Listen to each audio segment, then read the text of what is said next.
私たちが行った車中泊カスタムの内容はこちらです。今回は天井作りについて紹介します。天井作りの作業工程はこちらです。軽バンでも空間が広く見えるような天井に仕上げました。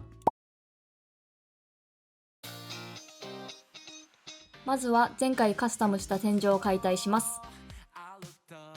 天井につけていたカーテンから外していきます。前回のカーテンは自在に曲げられるニトリ製を使用していました。天井の木材を外します。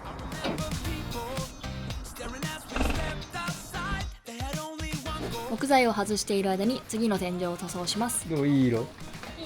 このワックスは塗りやすくておすすめ。天井を少しでも高くしたいので緩衝材をカットします。前回のカスタムでは防音材、断熱材、緩衝材、木材の順に取り付けていました。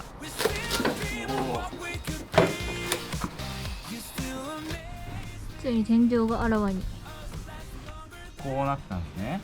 天井板は車体に固定した角材に打ち付けています。防音材と断熱材は以前のものをそのまま使用します。当時の運マホ調べではレアルシルトとグラスウールの組み合わせが最強でした。前回は緩衝材を元に戻して木張りをしましたが、今回は少しでも天井を高くするために荷室部分の緩衝材を取り除いて天井板を取り付けていきます。ということで天井のサイズに合わせて緩衝材をさらにカットしていきます。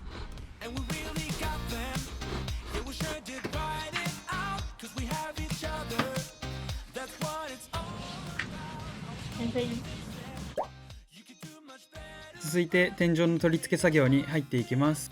まずは下地となる黒い板を取り付けます。木張りの前にライトを取り付けていきます。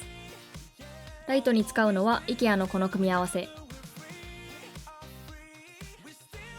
ライトの配線はまずテープライト2本をアダプターに差し込み、アダプターは延長コードを使って電源につなぎます。ワイヤレスのスイッチでライトのオンオフが可能です。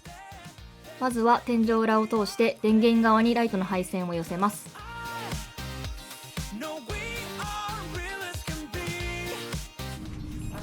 オンします。明るいね。これっすよ。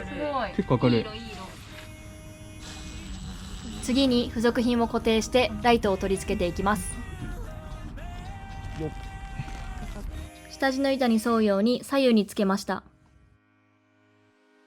3人がかり。いいよ。いいよ。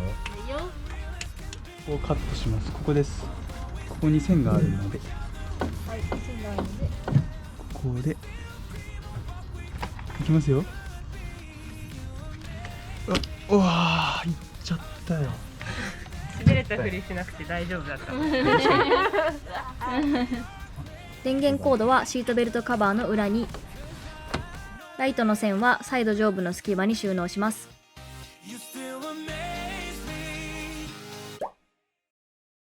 いよいよ天井の取り付けです。天井は細い木を等間隔に取り付けていきます。外側から中央に向かって角材の位置で打ち付けます。ここ重要。2本目以降は当て木をして等間隔に取り付けます。今回天井に使用した木材はこちらです。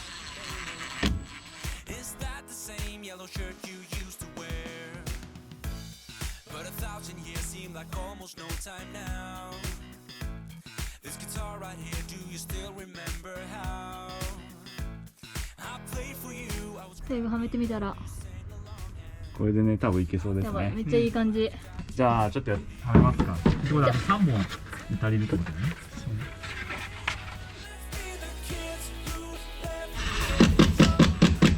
はい。完成。すごい。めっちゃいい。おお、すごい。高級ホテルみたいな。うん。ありそう。いいね。めっちゃいいじゃん。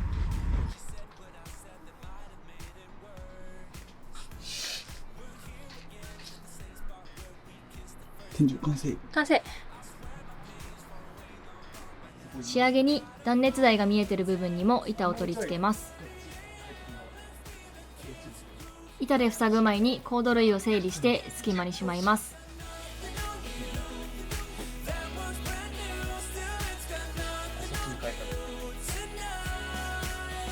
天井と同じ黒色にして、ここも角材の位置で取り付けたら、今度こそ本当に天井が完成。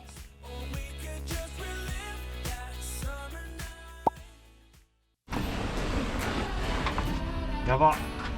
これがいわゆるフローリングですね。大丈夫。